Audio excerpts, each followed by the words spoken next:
A minha mochila é diferente. Vídeo número 42. Uma produção Torre Small. Acho que serve a pouco comentar a doutrina das mochilas dos Rutherfordianos, inclusive porque não é mais novidade para ninguém, não é mesmo?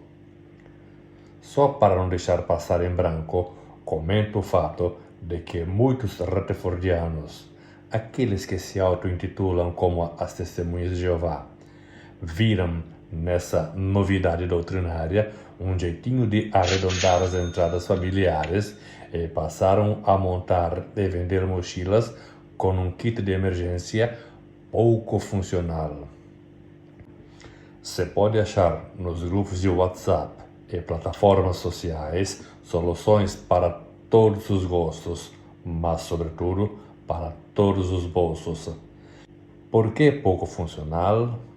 Porque a suposta emergência levaria semanas ou meses talvez. E a água, por exemplo, artigo vital de emergência, dificilmente passariam das 48 horas, apresentando-se a necessidade de ter que sair ao descoberto para providenciar o reabastecimento. Isso, por si só, já poderia ser visto como algo totalmente ridículo. Mas a coisa vai muito mais além. Na verdade, isso é uma espécie de termômetro espiritual, ou seja, testar o grau de engajamento dos adeptos. Os mais entusiastas demonstraram a fidelidade à escravidão com aparência de devoção. Será que carregar uma mochila salva alguém? Ou apenas mascara a insegurança de quem não sabe mais confiar na fé? Se trata, na verdade, de um delírio coletivo, como a síndrome de perseguição, algo tão excitante nas fileiras Rutherfordianas. Me lembro com qual orgulho um fervente devoto exibia e decantava a sua mochila, achando ser um gesto heróico. Estava tão excitado enquanto falava que por mais alguns minutos de exibição do seu kit, atingiria um clímax. Quem lê, entenda. Vamos falar um pouquinho agora do kit de emergência do presidente fundador das Testemunhas de Jeová, que eu, justamente, prefiro denominar Rutherfordianos. Rutherfordianos não é de fato um termo pejorativo, mas uma classificação ou designação de um grupo que se inspira na teologia ou ideologia do seu fundador. Por exemplo, os que se inspiram na teologia e ideologia de Lutero são chamados de luteranos. Os de Wesley são chamados de wesleyanos. Os de Calvino, calvinistas. De Russell, Russellita, e os de Rutherford, Rutherfordianos. Vamos discutir um pouquinho sobre o kit de emergência ou sobrevivência do advogado que amava ser chamado de juiz. Não é tanta novidade também a famosa Mansão dos Príncipes, na Califórnia, mais conhecida como Beth Sarim. Poucos, porém, sabem que Rutherford não se limitou somente na edificação de Beth Sarim, mas construiu a algumas centenas de metros dali o que eu definiria hoje como uma mega mochila de emergência. Você já ouviu falar de Beth Cham? Não? Fica comigo neste vídeo histórico para conhecer informações pouco exploradas, analisadas sob uma chave de leitura que, até onde se tem conhecimento, é inovadora no ambiente dos produtores de conteúdo. Vamos deixar o Jeová da Torre de cabelos brancos. Calma, era só uma ironia, com respeito. Você não vai se ofender por isso, né? Eu não me ofendo quando você diz que eu serei destruído no Armagedon só porque eu não sou do teu grupo. Sorria e demonstra flexibilidade sem entrar no modo Armagedon. Não é o fim do mundo ainda. Uau! Pois bem, Bet Shan, Casa do Descanso, foi construída a algumas centenas de metros de Bet Sarim, uma adjacente à outra, e ambas eram propriedades da Watchtower. A propriedade de Bet Shan tinha cerca de 75 acres. Isso dá mais de 300 mil metros quadrados, o equivalente a mais de 40 campos de futebol oficial padrão FIFA. Um verdadeiro império de mata, rocha, casas e segredos. Obviamente, não poderia faltar uma referência bíblica para justificar mais essa iniciativa da torre. Portanto, pegaram carona na passagem de 2 Samuel, capítulo 21, versículo 12, e a motivação encontrou a justificação. Rutherford confiava só na segurança em Jeová? Ou na segurança edificada também? Salmo 127, 1. Bet Shan não era só uma mansão a mais, mas uma casa bunker, uma casa construída como abrigo antiaéreo para Rutherford e os supostos outros legítimos coproprietários elencados no capítulo 11 da Epístola aos Hebreus. Mas, espera um pouco. Paulo não disse que a ressurreição seria em um corpo incorruptível? Por que então proteger os patriarcas ressuscitados de uma possível guerra nuclear ou bacteriológica?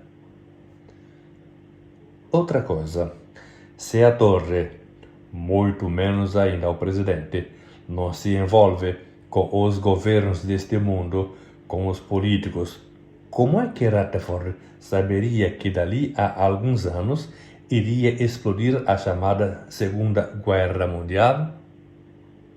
De onde ou de quem ele tiraria essas informações privilegiadas se a torre sempre sustentou de não ter relações com os que ele define como sendo mundo de Satanás? Irei descrever agora um pouquinho como era essa casa Bet Shan, e você irá descobrir que essa casa era, na verdade, uma mega mochila de concreto, e muito mais sofisticada do que essas que eles propõem aos simples adeptos hoje. Sei que você não encontrou ainda a resposta se Rutherford teria tido informações privilegiadas sobre a guerra que dali a pouco iria se instaurar. Então, aproveito e lanço mais uma perguntinha incômoda. Para que tanta preocupação com a sobrevivência deles se eles iriam governar o mundo? Sabe aquele Salmo 20, versículo 7? Uns confiam em carros e outros em cavalos.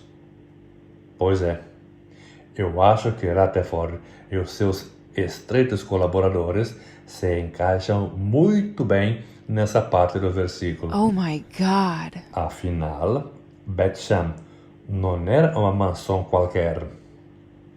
Localizada numa área remota e elevada de San Diego, com acesso controlado, a casa foi projetada com características típicas de um abrigo de guerra, algo muito incomum para propriedades privadas da época, especialmente as ligadas a uma organização religiosa. Mas, como se sabe, grupos extremistas geralmente fazem escolhas extremistas.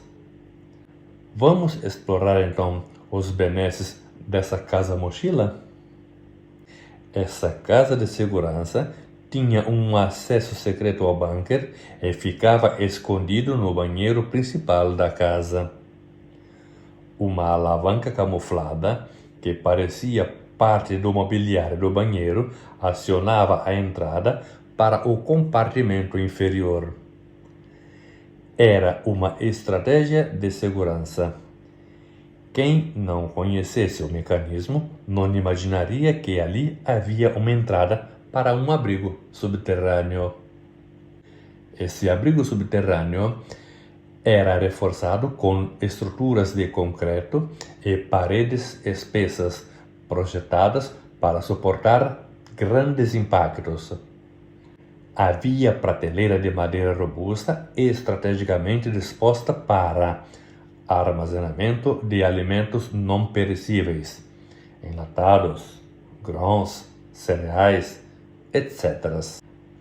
Estoque de água potável, possivelmente abastecida a partir de um poço artesiano próximo, itens de primeiros socorros, lanternas, roupas extras e material de escrita.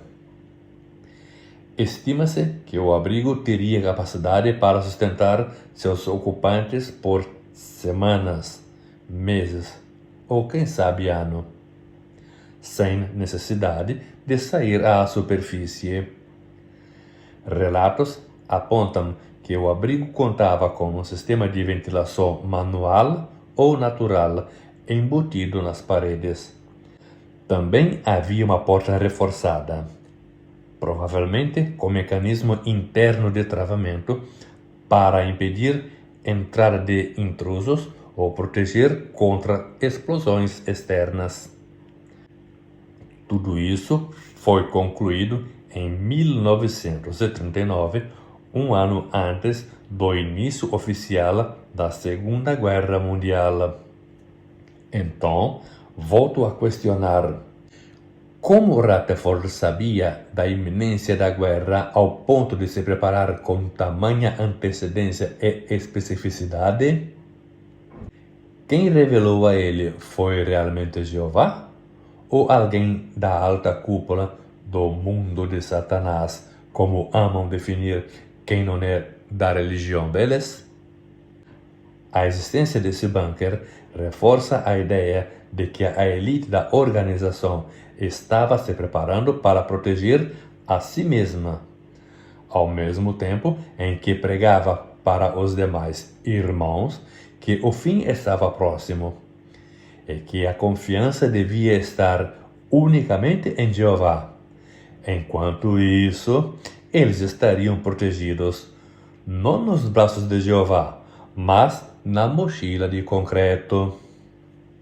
Como você deveria já ter notado, sem nem se esforçar para pensar, é que realmente existem duas classes nas fileiras da torre: os ungidos